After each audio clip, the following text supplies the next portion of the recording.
यकीन नहीं हो रहा है कि हेल्दी होने के साथ ये केक इतना टेस्टी भी हो सकता है। आज मैंने ये केक बिना एग, बिना कंडेंस मिल्क, बिना दही और बिना विनेगर के बनाया है। बहुत ही सिंपल चीज़ों से मैंने ये केक बनाया है और साथ में मैंने इसे आटे से भी बनाया है। तो ये इतना हेल्दी होने के साथ इतना टेस्टी भी बनेगा, मुझे ये यकीन ही नहीं था। मैंने जब ये बना के ट्राई किया, टेस्ट किया, तब मुझे यकीन ही नहीं हो रहा था कि ये आटे का और बिना किसी कंडेंस मिल्क और दही के भी इतना सॉफ्ट और इतना ये टेस्टी केक बन सकता है। आज मैंने ये कस्टर्ड केक बनाया है, इसे मैंने आटे से बनाया है और इसमें बिल्कुल भी मैंने मैदे का यूज़ नहीं किया है और ये बहुत ही सॉफ्ट और एकदम टेस्टी सा केक बनाया है। जैसे हम बेकरी से लेके आते हैं, सेम वैसा ही ये केक घर पे बन के तैयार हुआ है। आज मैं ये केक कुकर में बना रही हूँ, लेकिन ये जैसा ओवन में बनता है उतना ही सॉफ्ट और स्पंजी ये केक बनेगा। तो कुकर के अंदर मैंने नमक डाल दिया है और साथ में मैंने एक रिंग रखी है जिसके ऊपर हम केक टिन को रखेंगे, जिससे कि वो तले से थोड़ा सा ऊपर रहे केक। और साथ में मैंने इस कुकर के ढक्कन के की जो रिंग होती है वो भी निकाल दी है और ऊपर से विसल भी निकाल दी है। और इसे प्री हीट होने के लिए मैंने इसे छोड़ दिया है लो फ्लेम पे। जब तक हमारा वो कुकर प्रीहीट होता है तब तक हम केक का बैटर बनाएंगे। तो मैंने यहाँ पे 1.5 कप जितना मैंने आटा लिया है, रेगुलर गेहूं का जो आटा होता है वो लिया है छान के मैंने। इसे हम एक बाउल के अंदर डाल देंगे और साथ में मैं पीसी हुई चीनी ले रही हूँ। इसे मैंने रेगुलर जो चीनी होती है वही मैंने मिक्सी में पीस लिया है, वो मैंने 1 कप जितना डाल दिया है। और मैं कस्टर्ड केक बना रही हूँ तो उसके लिए मैंने ये 1/2 कप जितना कस्टर्ड पाउडर लिया है, वो डाल देंगे। आप प्लेन बनाना चाहते हैं तो आप इसे कस्टर्ड पाउडर को अवॉइड कर सकते हैं। और हम ये केक आटे से बना रहे हैं तो मैं इसमें मिल्क पाउडर ऐड कर रही हूँ। ये 1/2 कप जितना है, यानी कि 3 टीस्पून जितना ये मिल्क पाउडर है। इससे केक बिल्कुल भी पता नहीं चलेगा कि हमने ये आटे से बनाया है। उतना ही जैसा मैदे का टेस्ट आता है वैसे ही मिल्क पाउडर डालने से ये आटे का केक भी बहुत ही टेस्टी बनेगा। और साथ में मैंने 1 टीस्पून जितना बेकिंग पाउडर और 1/2 टीस्पून से थोड़ा सा कम मैंने इसके अंदर बेकिंग सोडा डाल दिया है और पिंच ऑफ सॉल्ट डाल रही हूँ। सॉल्ट डालने से ये केक बहुत ही अच्छे से बेक और टेस्टी बनता है। तो अब ये सारी चीज़ें मैंने ले ली है, अब हम इसे मिक्स करके छानेंगे। तो आप चाहे तो इसे डायरेक्ट छलनी में डाल के भी छान सकते हैं, लेकिन आपको दिखाने के लिए मैंने इसे पहले एक बाउल में इकट्ठा कर लिया था। और अब एक कोई भी छलनी ले लेंगे और उसके अंदर इन सारी चीज़ों को हम छान लेंगे। छानने से क्या होता है ना कि इसके अंदर कोई भी अगर गुठली लम्स रहता है तो वो निकल जाता है और हमारा केक का जो बैटर रहता है वो स्मूथ सा एक बैटर बनता है। तो हमें और ये सारी जो चीज़ें हैं वो भी अच्छे से मिक्स हो जाती है। तो हम इसे छलनी से छान लेंगे। अब जब भी कोई केक बनाए तो उसे छलनी में जो भी आप सामग्री ले रहे हैं वो सब छलनी में एक बार जरूर छाने। तो ये देखिए, इसमें थोड़े से ये लम्स गुठलियाँ थी वो रह गई हैं और जो मैंने चीनी को पीस के रखा था वो भी चीनी के कुछ दाने रह गए हैं, वो भी हम इसे निकाल देंगे। छानने से हमें यही फ़ायदा होता है कि कुछ भी अगर उसमें दाना रहता है तो वो निकल जाता है। तो अब ये हमारा पाउडर सारी चीज़ें मिक्स हो गई है, पाउडर तैयार है। इसके अंदर हम 1/2 कप जितना हम वेजिटेबल रेगुलर जो रिफाइंड ऑयल होता है वो डाल देंगे। आप चाहे तो यहाँ पे घी का या बटर का भी यूज़ कर सकते हैं। और अब इसके अंदर मैं 1 कप जितना मैं मिल्क ऐड कर रही हूँ।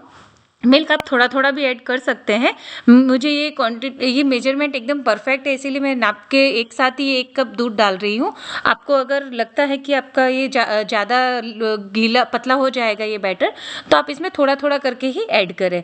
तो ये देखिए, मैंने सारी चीज़ें मिक्स कर ली हैं दूध डाल के और हमें इसे एक ही डायरेक्शन में इसे 3 से 4 मिनट तक फेंटना है, जिससे कि इसके अंदर एयर बबल्स आ जाए और ये केक अच्छे से फूले।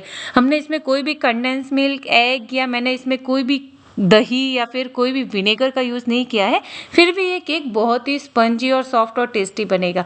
ये देखिए, इस तरीके का हमें बैटर चाहिए। अभी हमारा बैटर भी तैयार हो चुका है। तो अब एक केक टिन लेंगे जिसके अंदर हमें केक को बेक करना है। आप उस साइज़ का बर्तन ले ले कोई भी जो आपके कुकर या कढ़ाई के अंदर आ सके। तो मैंने ये टिन ले लिया है, इसे मैं ऑयल से अच्छे से ग्रीस कर लूँगी।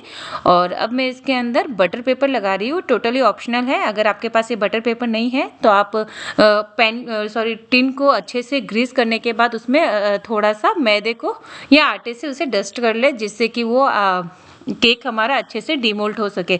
और मैं ये आज बटर पेपर साइड के कॉर्नर्स में भी लगा रही हूँ, क्योंकि मुझे ये लग रहा है कि थोड़ा सा ये टिन छोटा हो सकता है और ये बैटर थोड़ा ज़्यादा है, तो मैं ऐसे पेपर लगा रही हूँ साइड में। अगर वो बेक होके ऊपर भी आएगा तो वो बाहर नहीं निकलेगा केक, इसीलिए मैं ये पेपर लगा रही हूँ बटर पेपर साइड में भी। और अभी हमारा टिन तैयार है बेक। तो मैं इसके अंदर ये जो हमने केक का बैटर बनाया है वो इसके अंदर डाल देंगे।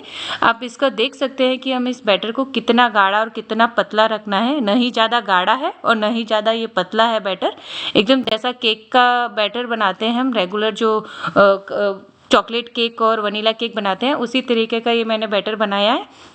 और अब इसे और हेल्दी बनाने के लिए इसमें कुछ मैं नट्स डाल रही हूँ, कुछ ड्राई फ्रूट्स डाल रही हूँ। तो मैंने थोड़े से काजू, बादाम और ये ब्लैक वाली जो किशमिश होती है वो ली है, और साथ में मैंने चेरी ली है, इसे मैंने 2 हिस्सों में काट लिया है, और साथ में मैंने थोड़ी सी टूटी फ्रूटी भी ली है।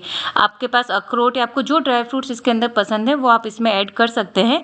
तो इन सारी चीज़ों को मैं एक बाउल में डाल रही हूँ, और इसके अंदर 1 टीस्पून जितना मैं मैदा डाल के इसे, इन सारी चीज़ों को मैं कोट कर लूँगी मैदे से, जिससे कि ये जो काजू और ड्राई फ्रूट्स जो है ना वो हम इसके ऊपर लगाएंगे तो वो तले में नीचे नहीं बैठे, वो अंदर नहीं चले जाए केक में बेक करते समय।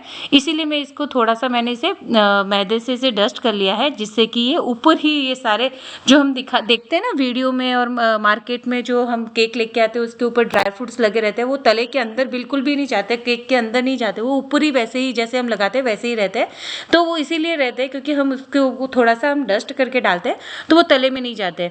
तब मैंने ये सारा केक को डेकोरेट कर लिया है, और अब हम इसे जो हमने कुकर को प्रीहीट करके रखा था उसके अंदर डाल देंगे, और इसे लो फ्लेम पर हमें 35 से 40 मिनट तक हमें इसे बेक करना है।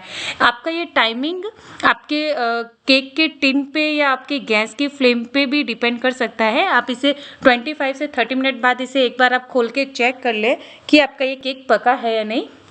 मैंने ये 35 मिनट बाद ये चेक किया है, तो मैं टूथपिक डाल के इसे चेक कर रही हूँ। ये देखिए एकदम टूथपिक क्लीन निकल रही है, तो ये मेरा केक बेक हो चुका है। मुझे इसे बेक करने में 35 मिनट लगे हैं। आप अपने गैस के और टिन के हिसाब से आप इसे अपने हिसाब से इसे बेक कर ले, पर आप एक बार 25 मिनट्स के बाद इसे एक बार ज़रूर चेक करें कि आपका केक बेक हुआ है या नहीं। तो अब मैंने ये टिन को बाहर निकाल के ठंडा करने के लिए छोड़ दिया है। जब ठंडा हो जाए अच्छे से तब हम एक बार साइड से हम इसकी चाकू से कॉर्नर्स को निकाल देंगे। वैसे हमने ये बटर पेपर लगाया है तो इसकी कॉर्नर्स बिल्कुल भी चिपकती नहीं है, बहुत ही इजीली डीमोल्ड हो जाता है, पर फिर भी एक बार मैं इसे चाकू से कर लेती हूँ जिससे कि ये आराम से डीमोल्ड हो जाए। तो ये देखिए केक कितना इजीली ये डीमोल्ड हो चुका है। ये देखिए मैं बटर पेपर हटा रही हूँ, कितना परफेक्ट ये केक बेक हुआ है, और कस्टर्ड पाउडर डाला था उससे बहुत ही सुंदर कलर आया है इसका, और बहुत ही अच्छी खुशबू और फ्लेवर भी आता है उससे। तो देखिए जैसा मार्केट में जो प्लम केक या फिर कस्टर्ड केक जो मिलता है सेम वैसा ही हमारा ये केक घर पे बन के तैयार हुआ है। ये बहुत ही सॉफ्ट है।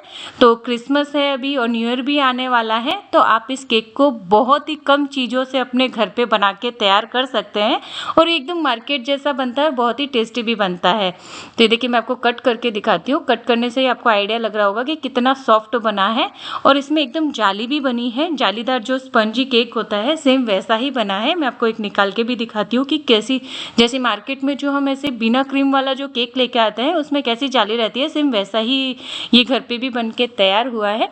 आप इसे केक को कट करके आप स्टोर करके भी रख सकते हैं। आप इसे 7 से 8 दिन तक आराम से खा सकते हैं, और आप इसे बच्चों को भी बना के दे सकते हैं टिफ़िन में, या तो ये सबको घर में बहुत ही पसंद आता है। और ये आटे से बनाया है तो बहुत हेल्दी भी है, तो आप इसे जब मन चाहे आप अपने बच्चों को बना के दे सकते हैं। तो अगर आपको मेरा ये वीडियो, मेरी रेसिपी पसंद आए तो प्लीज़ मेरे वीडियो को लाइक और शेयर ज़रूर कीजिएगा। Thank you for watching.